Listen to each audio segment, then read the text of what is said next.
Hi guys, it's been a while and I do apologise for that. Um, this is part one, or going to be part one of putting retracting wheels on my 4x6 bandsaw that I got, that were in a bit of a sorry state that I got off my friend who bereaved sale. I've got it all in pieces, which you'll see in another video of it all in bits probably, but I've taken the stand and I've started making front and rear retracting wheels for it. Hopefully they'll retract together, front and rear, on possibly a lever or something at the side or a foot pedal. But basically my bench has got a 10mm clearance underneath it where the bandsaw goes. It's got 10mm, that's all. So I couldn't bring it up on a set of wheels and leave it up and wheel it around, because I wanted it to be stable, because the stand on this, it's the old bandsaw. The newer ones apparently aren't as good, and a lot of people make a new stand for them out of timber and steel and all sorts. It doesn't require that. It's a steel stand, it's the original, very early model one, and it is really stable when it's down on the ground. But what I didn't want to do is have it up on casters and possibly make it rickety. So my idea was to have retracting casters so that I can pull it out to wherever I want in my small workshop and then drop the wheels or retract the wheels, and it'll sit back on its base as original. And then when I want to store it under my bench, I just lift it up, which will be a lift of about 8mm off the floor. It's a nice level concrete floor that I did myself some time ago, so we haven't got a problem with up and down on flags or anything like that. So it'll just jack up maybe 8mm. I can wheel it under the bench. It's going to have fixed front, should I say, rear casters, and swivelling front ones where there isn't as much weight on, because they are quite rare, heavy, aren't they, these bandsaws? I know most of you have got them, and they're fantastic little bandsaw. I paid £50 for it. I don't know how much they are new, but it's a smashing thing, and it runs and it works. But there wants loads of things doing to it, including a complete repaint. But the first thing I thought was to do this retracting wheels, so that when it is all back together, it'll just wheel under the bench out of the way. Unfortunately, my workshop is so small. I've got my lathe there, which is great, and my milling machine, which is fixed, and that's great, and a pressing corner and all my storage, as you've all seen. And I have got a space under a bench here, and it'll take this bandsaw perfectly. So that was my plan, was that that's where that's going to live. And then when I want to use it, I can simply pull the lever. Well, it'll be left on its wheels up, sorry, not retracted but down, sorry. I'm working upside down in my head here. And I can just wheel it out, drop it, work it. When I finish, jack it back up and put it away. A lot of people make these retracting wheels using timber, and I've seen quite a few use like 3x2 or 4x2 timber, and then they get 3 or 4 heavy duty door hinges, you know, like the brass butts, the steel ones, the tough ones, and they make them out of timber. But I'm more into engineering side of things, and I really wanted to make it out of steel, and I wanted it to look nice, and so that's what I'm doing. I've never seen one made like I'm making this one. It took me ages thinking about how we're going to do it and drawing little bits on fag packets type of drawings and things.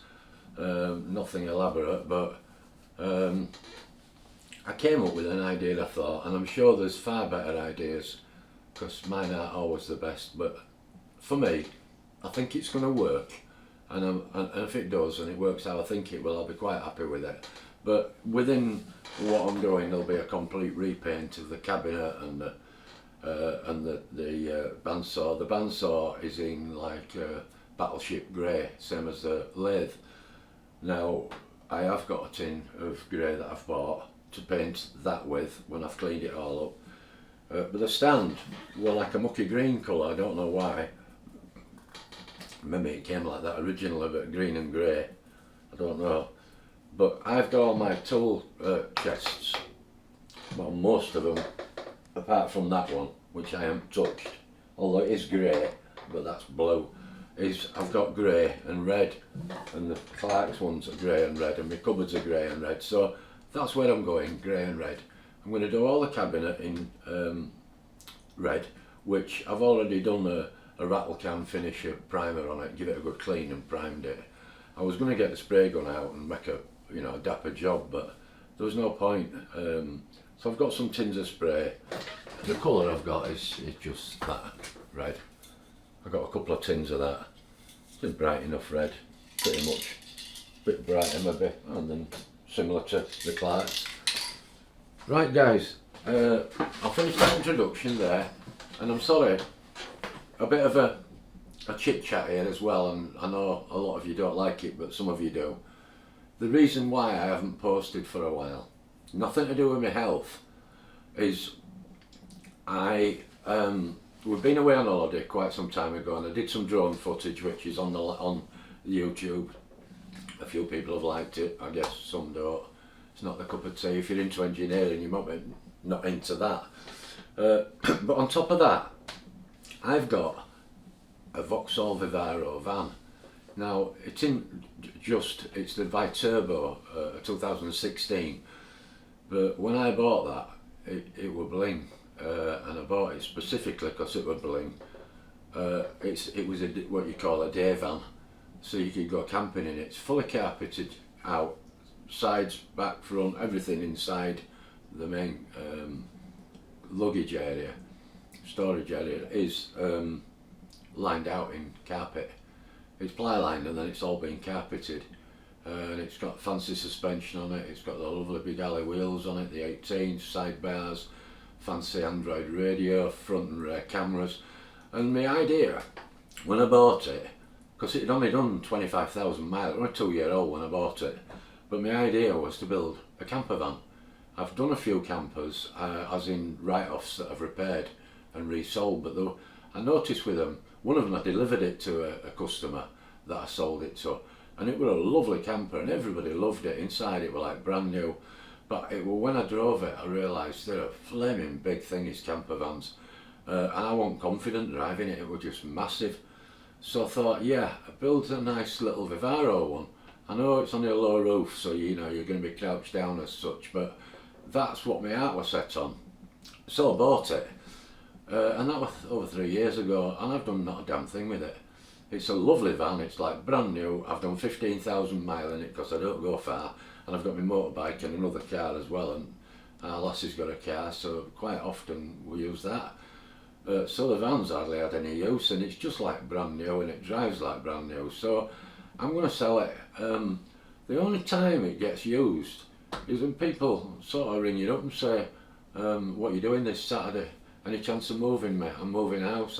I just want a few items moving, and next thing it's loaded to the roof, and you do 3 or 4 trips, and then which is okay. Sometimes it's family, and I don't mind. But my point is, that's the only time I use it, is to move other people or to do jobs for other people. I brought my milling machine, my lathe with it, home with it, my milling machine, so yeah, it was handy, but nothing I couldn't have done in a nice good estate car. So that's my plan, I'm selling it. So I've spent quite a few days working on that too, so all this is like taking a back seat, excuse the pun. So I've been minting it all up and cleaning inside out and one thing and another, and we've recarpeted the floor and it looks absolutely lovely. So that's going to be going on eBay soon for sale, and I'm going to look around for maybe a medium-sized estate car. I've seen a couple of BMW 320Ds, an M Sport one that's nice. They're still in money. The thing is with them, the low mileage, the price is ridiculous. If they're high mileage, they're for nothing. So I'm hoping what I get from my van, I can stick that straight in without piling a load more money into it, because I don't really want to do that if I can help it. So I'm living on my pension as it is, and a bit, bits of my savings which we try and keep for holidays. I've gone on for too long, as I always do, and I'm sorry, but that's why I haven't been on for a while. There's going to be part 1, part 2, and then maybe a final part 3 of this will be when it all put back together and repainted, and maybe any little mods I've done, and I'll show those too. But this part 1 is just the retracting wheels. The part 2 will be the rear retracting wheels. I'm doing it in 2 halves because there's a lot of fabrication work going into it, a lot of cutting, a lot of thinking, and quite a bit of welding too, which I might show a little bit of me welding, but not a lot. I'm shit, I'm crap. So not to worry. I mean, I'll give you a sneak peek there. I've just done I'm getting better. This is some welding I've done today, so I'm getting better. So that's not too bad. But I'm not great, and I used to be. Okay, guys. So that's for the front wheels, the non-stirring wheels.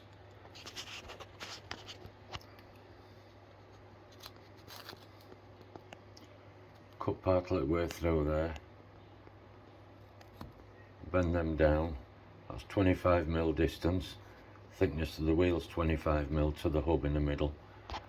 Fold them down and TIG weld them up. Been better if I'd have a MIG welder around here. Rich is using it, so that's not to be. Yeah, but that's first little bit I've done on it.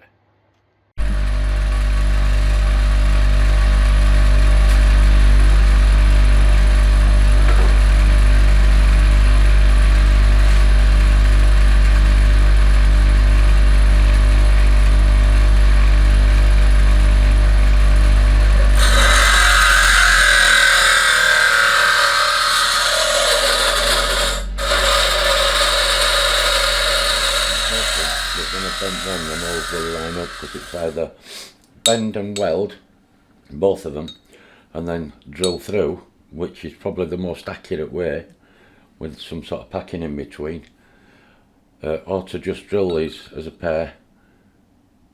I mean, matter if I even stacked them on top of each other, it wouldn't make any difference, the identical length. It's just when you bend them, if I've got an inaccuracy, the wheel ain't going to be straight, is it? So that begs the question that really what I need to do is bend these. That was a problem doing that. I need something 1 inch square to sit in there.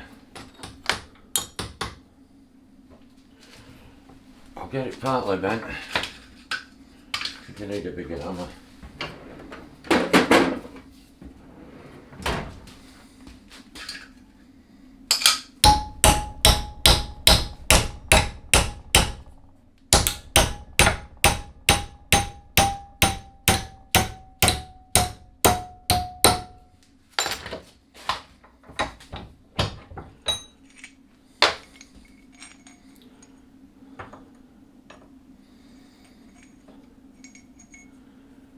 Not quite.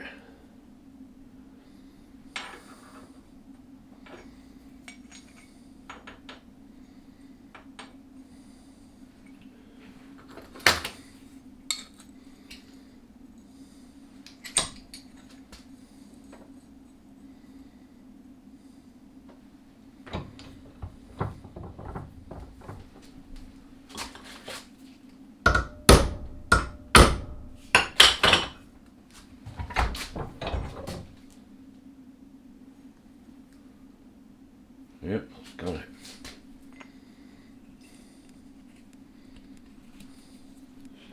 So it's going to be like that.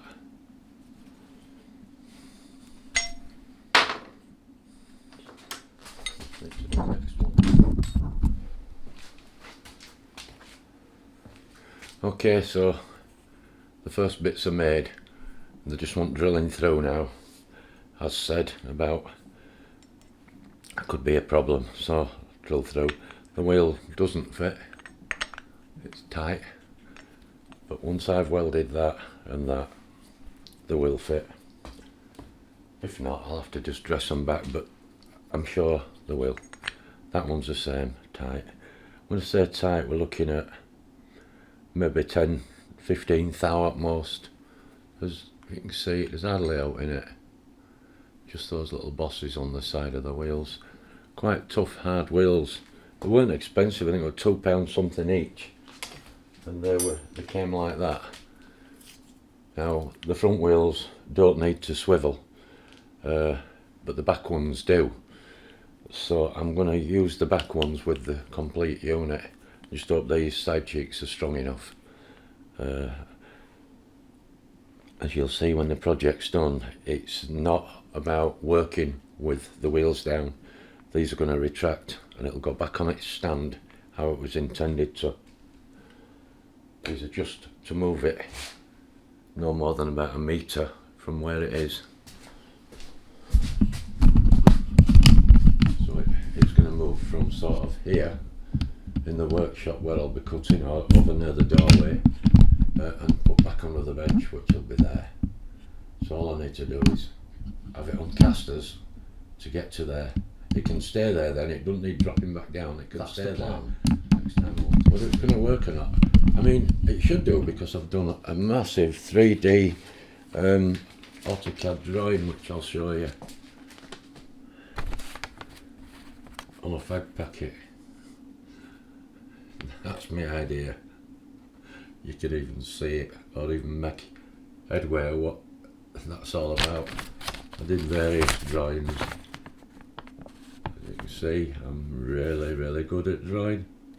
That's a little screw attachment thing so that the wheels can be adjusted so they'll only cant back so far. Basically they're going to lift up, go over centre and start to go back down again, and that stop screw, you see, it's going to stop it, and that'll be an adjustable screw. Yeah, awesome drawing. It's all in my head, I know what I'm doing, don't I? No, I don't.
Right, so we've got 4 pieces of metal cut. Hole, hole, hole, hole. So idea being, wheel attaches to there as seen. That welded on there with a hole in. Might have to radius these a bit. Then the shorter one will bolt to the longer one through. I don't know whether I might need 2 of these for support. Might have to put 2 on. That's going to be welded onto the angle iron that's going to be fixed to the body, the main body of the bandsaw frame. So it needs to be quite strong. Whether just 1 bolt through there will do, it washes. It's got a swivel like so.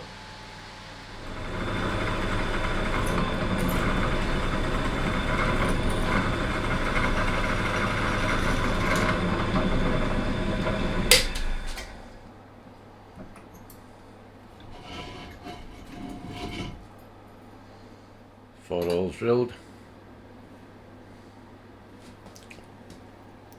Didn't get that one right there, pretty good. Bit off centre there, but it doesn't matter. It's just a swivel. Basically, it's just a hinge. Just a little bit of video here to bob in to say that the welding I'm doing is TIG welding. If you do TIG welding and you've got a fairly modern machine, it'll have high frequency start on it. Before you start welding, take your mobile phone out of your pocket, put it somewhere safe. Take your wallet out of your pocket. If you've got Visa cards or anything with a chip in it, you can erase them or damage them. Take your wallet, that phone, and if you've got a fancy watch, now my watch is one of them eco drive things. I just bought it on holiday. Well, I bought it on plane. It's a nice thing, but I don't think it's all special. I didn't take that off, and it's still working. But technically, I suppose I ought to have taken that off too. Just left my shoes on. Just thought I'd bob that bit in.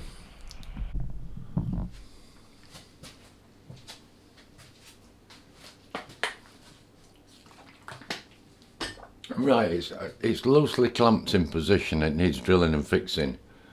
But if you can get me gist of it now.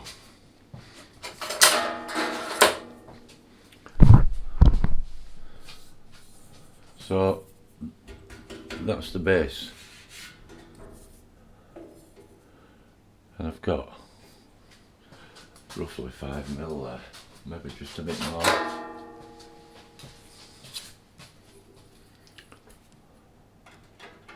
Yeah, about 5-6mm there. So if that was in that position, the base of the bandsaw would be off the ground and it would be on the wheels. Then there's going to be a mechanism that goes across to the other end, to the other wheels, with possibly an adjuster in the middle so I can get them balanced. With the idea that once the bandsaw's where I want it to be, we'll do that. And we'll end up with it being below. And it'll be back on its stand. So purely for transport only, to move it around the workshop, my very little workshop, we would just pull the lever and it would be there.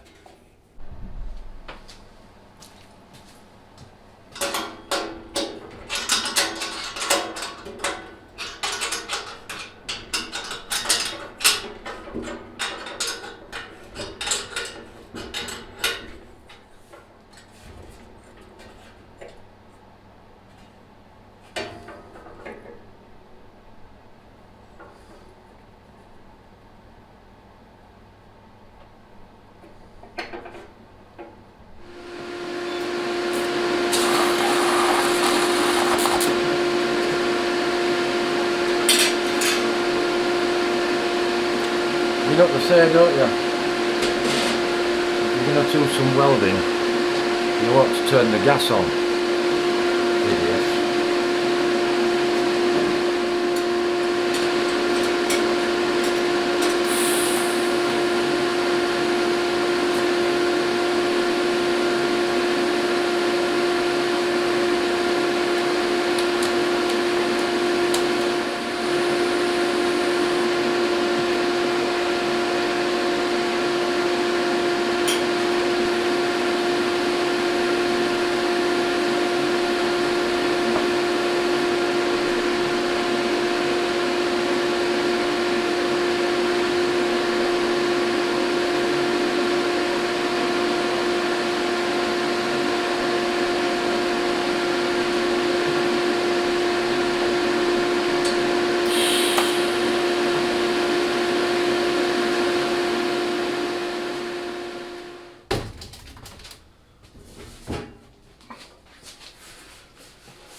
Right, I've taken that off.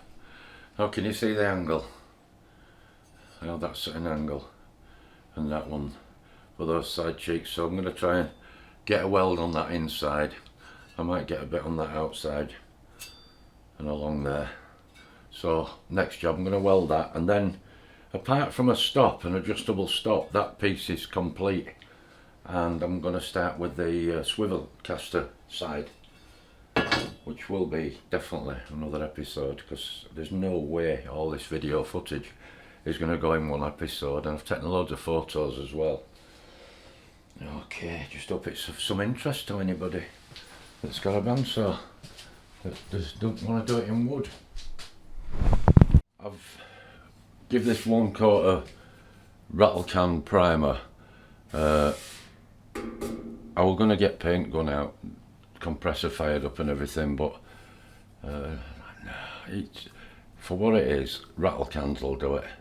So that's had a tin of rattle can primer, and give it a chance to set, and I'll put another coat on probably tomorrow. I've painted all this framework black, ground all bits of bad weld off and everything, and yeah, we've got a good result. So we've got probably 6 or 8 mil clearance here, so that this thing, if it was same at other end, would now be mobile and it'd wheel. And as we tilt the wheels back, we drop to nothing. Obviously that they can come wherever they want, but they're going to be controlled, which I will have to do a bit more welding on here. Probably a bar up there with a rod across to that side, so I can push and pull this in time with those wheels. But yeah, so far absolute success, really chuffed. That's it all actually bolted in. It's all with stainless bolts. As you can see, that's the reinforcer that I did at each side. So that's also, it's bolted with 4 M6s across the back, and 1 at each side to give it that extra support that I mentioned. So I'm quite happy with that, and I'd say it's probably the end of part 1. It's either going to be a 2-parter or a 3, I'm not sure yet, because I've got other things to do with it apart from make these wheels for this other end. I'll give you a spy of that. So I've got the wheels to make for this end yet, which are going to be, as I showed you before, these swivel ones, so that I can steer it around, and they're going to go on this side on some sort of a bracket. But the actual bandsaw is looking very sorry for itself down there. That's all got to be scrubbed, scoured, de-rusted, and painted as well. So there's a fair bit to do, so I reckon that could be part 3. Okay, part 2. Thanks for watching, guys. Please subscribe, click as a like, and you'll get notified then when I do the part 2. As I say, I can't do it all in one part. There's just too much work. You know, just thinking about this thing took me forever.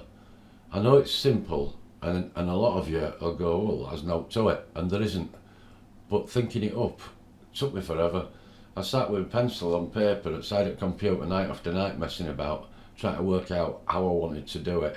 But that's exactly how I saw it in my head, and that's exactly what I've done. And it seems so far to be successful, and I'm sure that'll carry the weight.